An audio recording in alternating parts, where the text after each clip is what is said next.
O'zbekiston fuqarolariga xushxabar. Mavsumiy ishlarda ishlash uchun endi o'zbekistonliklar Amerikaga ishlashga borishlari mumkin bo'ladi. Assalomu alaykum.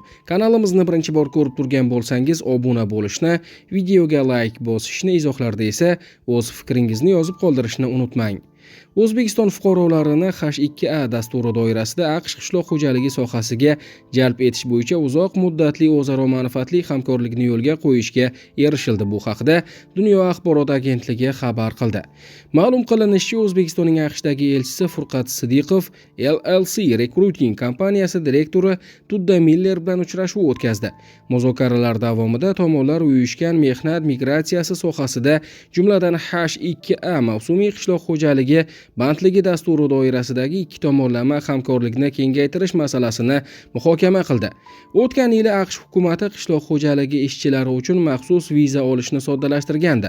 Prezident Shavkat Mirziyoyev 2026-yilning yanvarida o'tkazilgan yig'ilishda ushbu mamlakatdagi elchiga AQShdagi mavsumiy ishchilar jalb qilinadigan davlatlar ro'yxatiga O'zbekistonni kiritish bo'yicha muzokaralar o'tkazishini topshirgandi.